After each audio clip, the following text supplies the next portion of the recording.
Mental health के 4th episode में आप सभी का हार्दिक स्वागत है।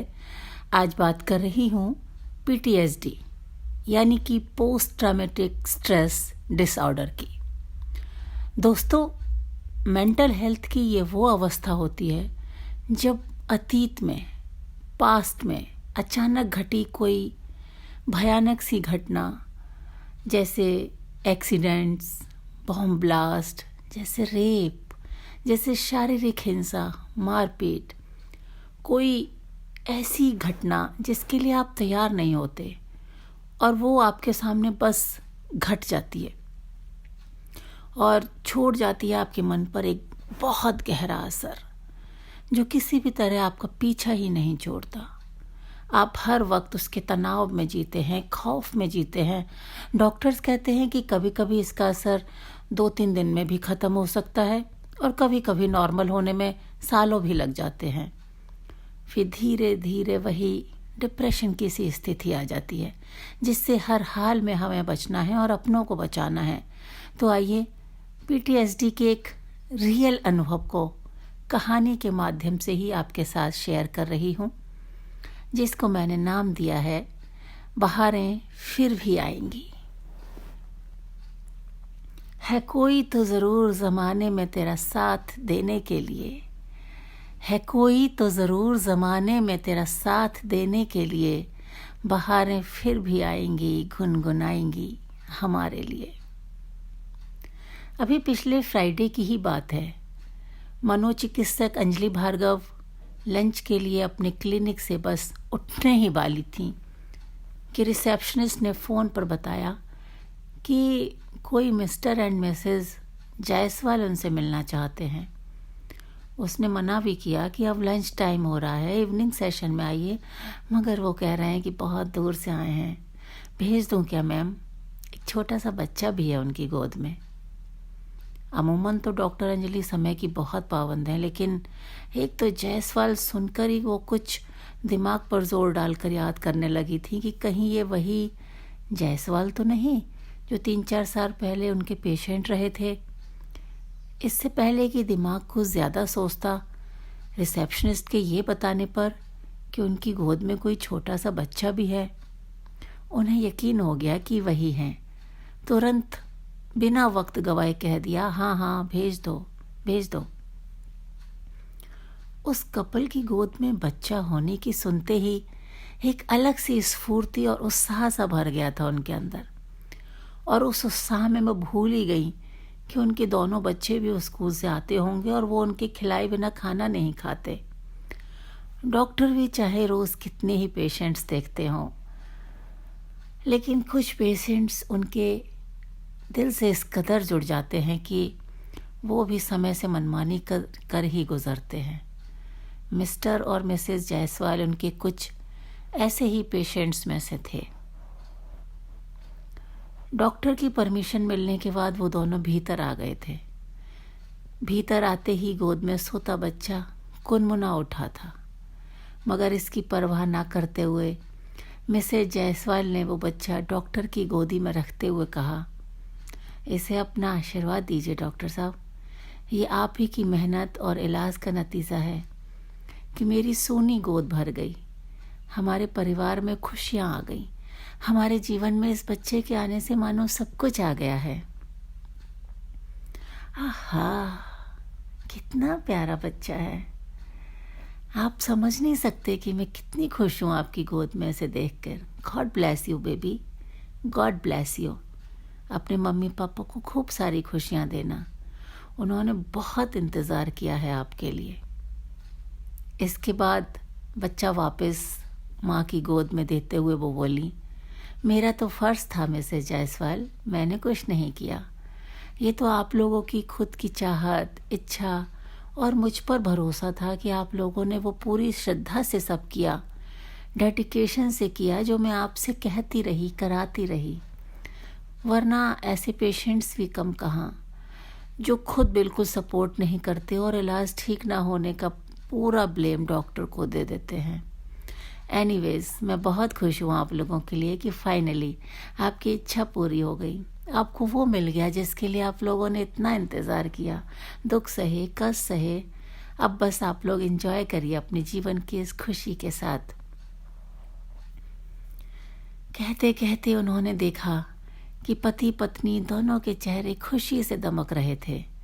वो दोनों जाने कितना कुछ लाए थे अपने इस डॉक्टर के लिए, साड़ी, फल, मिठाई और कई सारे गिफ्ट्स। उनकी मना करने की भी हिम्मत नहीं हुई। उनके जाने के बाद वो भी निकल ली तेजी से घर की तरफ, मगर दिलो दिमाग में वो लोग ही छाए रहे। आज उन लोगों के खुशियों से दमकते चेहरे देखकर क्या कोई कह सकता था कि करीब 3.5-4 साल पहले जब वो लोग पहली बार उनके पास आए थे तो क्या हालत थी उनकी। बिखरी और बिल्कुल बेतरतीब सी जिंदगी, डर, खौफ, भय, निराशा, आंखों में सूनापन, गहरी उदासी। मिसेज जायसवाल तो खामोश थी बिल्कुल, जैसे बस जबरदस्ती उनके पति यहाँ ले आए हों। उनको वो मना कर ही नहीं कर सकती थी, जैसे कि अब तक नहीं कर पाई थी। तो बस बाकी अन्य डॉक्टरों की तरह वो उनके कहने पर यहाँ भी आ गई थी। पहले तो बेदक ही गई थी यहाँ आने पहले कि हाँ, बस पागलों के डॉक्टर के पास ले जाने की ही कसर रह गई थी उन्हें। तब जायसवाल साहब ने हमेशा की ही तरह बहुत प्यार से समझाया था कि ये सब क्यों कर रही हो शोभा, क्यों कह रही हो ऐसा।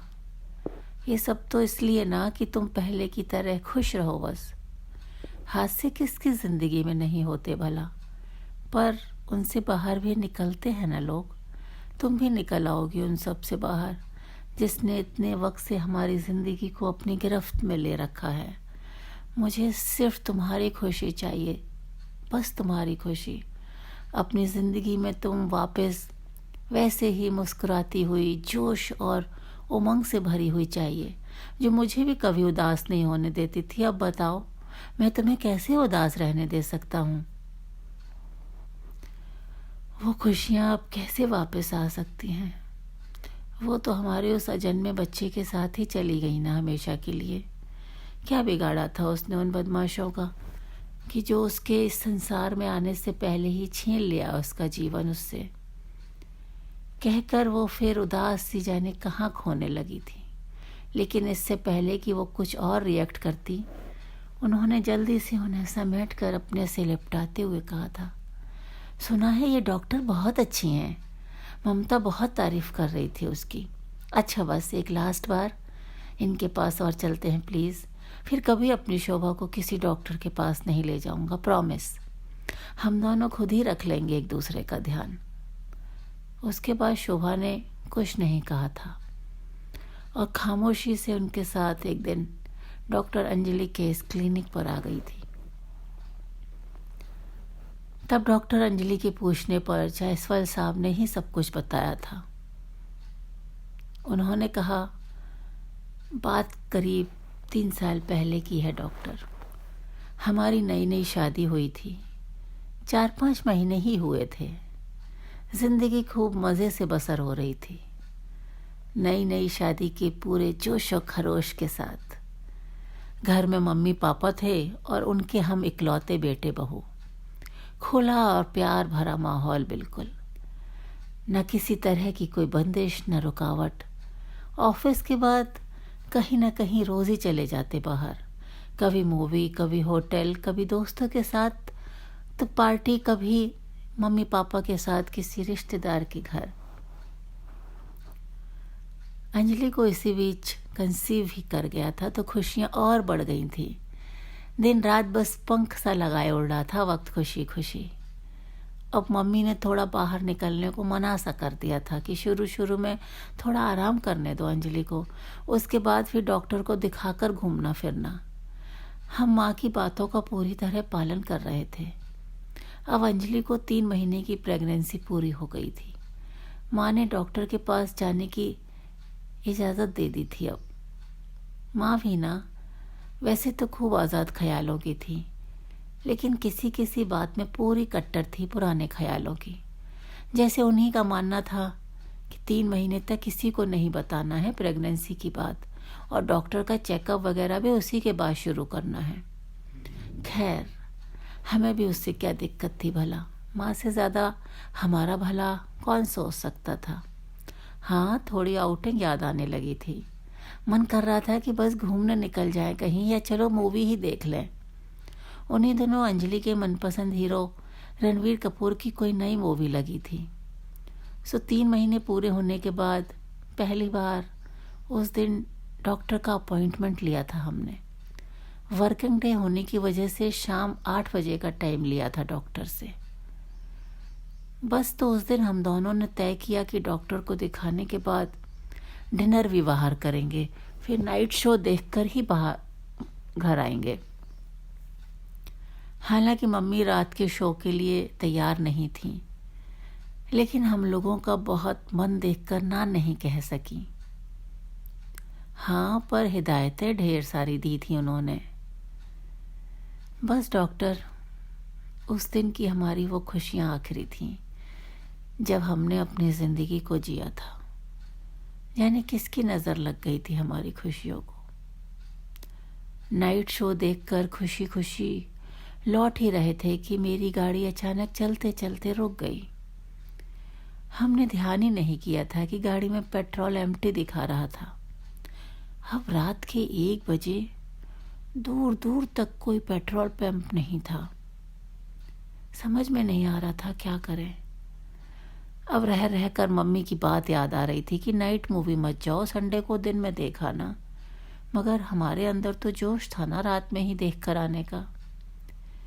दिन होता तो किसी से हेल्प भी ले सकते थे, मगर उस वक्त मैं अकेला भी होता तो कैसे भी मैनेज कर लेता। मगर इसके साथ उन्होंने बगल वाली चेयर पर खामोश बैठी अंजलि की तरफ इशारा किया।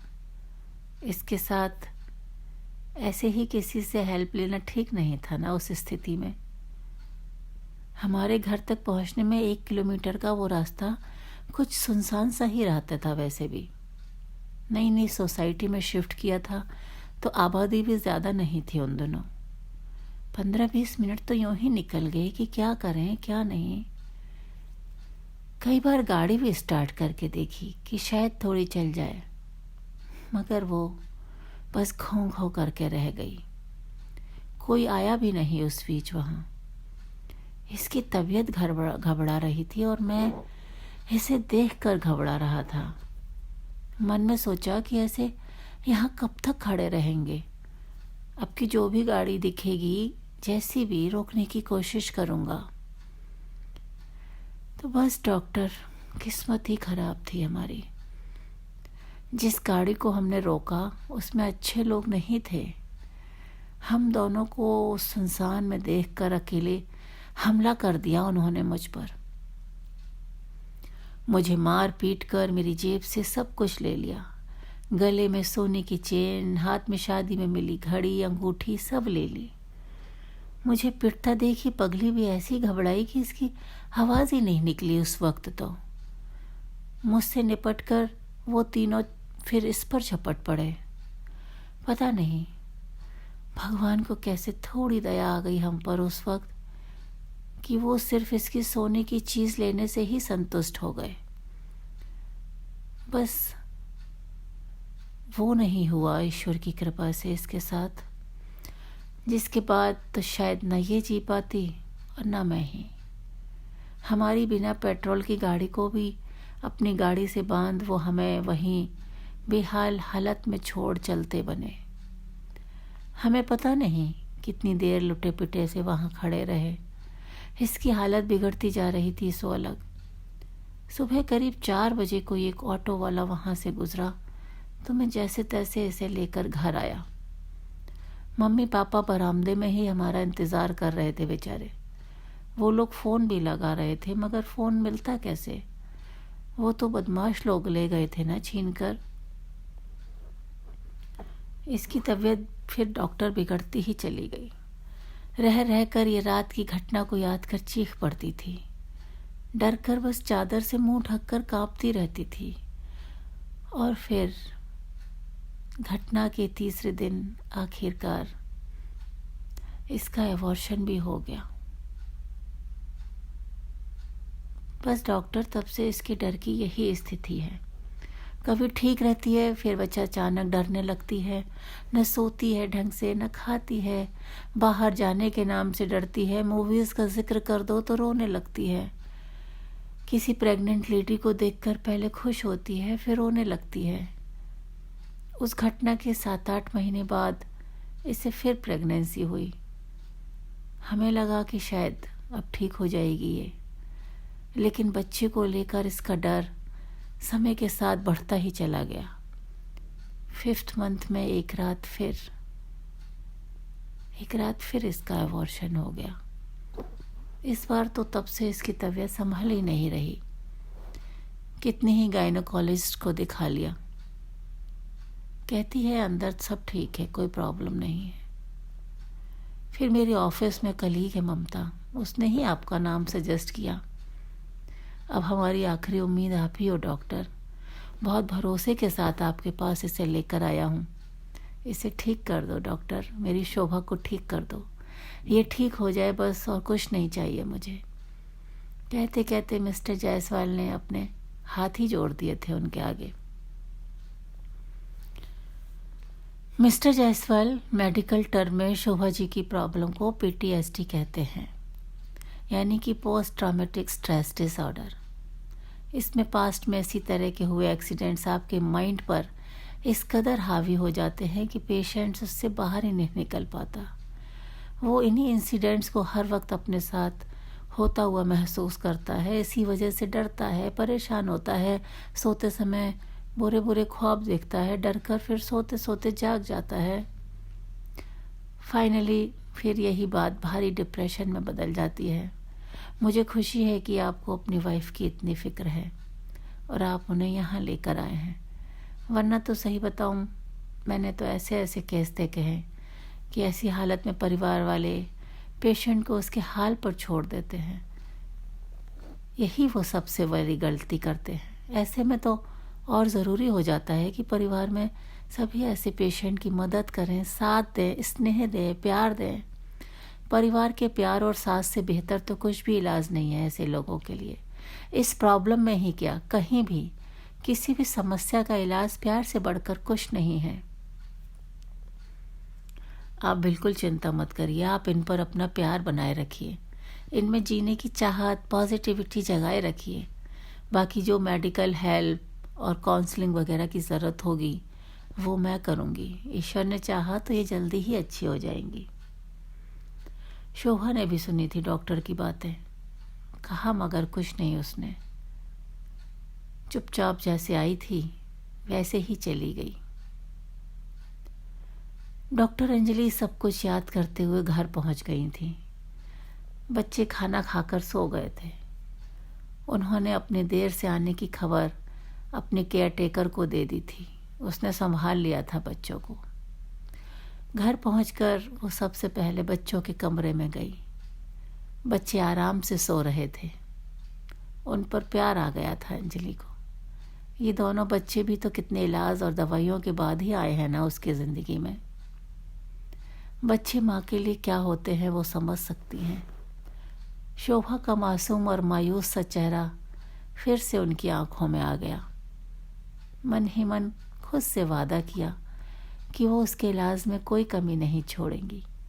आदमी डॉक्टर के पास कितनी उम्मीदों और आशाओं के साथ आता है ना।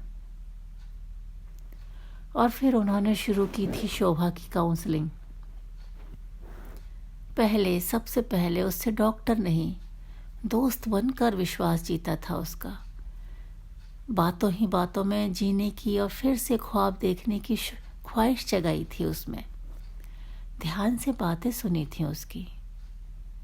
एक्सपोजर थेरेपी, जिसमें उसी इंसिडेंट के विजुअल शो के द्वारा उसके मन से उस इंसिडेंट का डर निकालने की कोशिश की थी। वो देखकर रोती थी, चीखती थी, पागलों की तरह अपने लॉस्ट बच्चे के लिए तड़पती थी। पर लगातार काउंसलिंग, बार बार उसी इमेजिनरी इंसिडेंट को देखते रहने से, लगातार डॉक्टर अंजलि का ट्रीटमेंट और इन सब से ऊपर पति का प्यार, सास ससुर, अपने पेरेंट्स का स्नेह, दोस्तों का साथ और अपनों की शुभकामनाएं, सबका मिला जुला असर शोभा को वापस जिंदगी में लाने लगा। करीब साल भर लंबे चले इस इलाज के बाद जब जायसवाल दंपत्ति ने उन्हें धन्यवाद देते हुए जाने की अनुमति मांगी, तो डॉक्टर अंजलि भी भावुक होकर बोली, काश कि आप जैसा हर हाल में साथ निभाने वाला, प्यार करने वाला लाइफ पार्टनर हर किसी को मिले। तो बाहरों को तो फिर से आना ही पड़ेगा ना ज़िंदगी में। शोभा, यू आर वेरी लकी। अब वापस आई बाहरों के साथ एक नए जीवन की शुरुआत करो। खुशी खुशी, ऑल द बेस्ट। शोभा बगल में खड़े अपने पति को देख हल्के से मुस्कुरा पड़ी थी और कुछ समझ न आया तो कृतज्ञता पूर्वक डॉक्टर अंजलि के चरणों में झुक पड़ी थी। और आज इतने समय बाद वो जायसवाल दंपत्ति ढेर सारी खुशियों के साथ एक बार फिर अपनी कृतज्ञता दिखला गए थे। डॉक्टर अंजलि भीतर तक भीग उठी। दिल में कहीं हुक सी उठी कि काश उनके पति भी इतने ही संवेदनशील और साथ निभाने वाले होते। प्रेगनेंसी के ट्रीटमेंट के वक्त कितना इरिटेट होते रहते थे उन्हें डॉक्टर के पास ले जाने के लिए। एनीवेज, आज वो कुछ बुरा सोचकर अपना मूड खराब नहीं करना चाहती थी। आज वो अपने पेशेंट की खुशी में बहुत खुश थी, एक अच्छे डॉक्टर की तरह। तो दोस्तों, आज की बात बस यहीं तक। हमेशा अपना ध्यान रखिए, अपनों का ध्यान रखिए। हमेशा की तरह आज फिर अपनी वही बात दोहराऊंगी कि सब बीमारियों का इलाज प्यार से बढ़कर कुछ नहीं। प्यार को जी भर के बांटिए और खूब प्यार पाइए सबका। और हाँ, साथ ही मेरे इस चैनल को लाइक और सब्सक्राइब भी करते रहिए। आपका बहुत बहुत धन्यवाद। अगले वेडनेसडे मेंटल हेल्थ से रिलेटेड एक और अनुभव को आपसे शेयर करूंगी। तब तक नमस्कार एंड टेक केयर।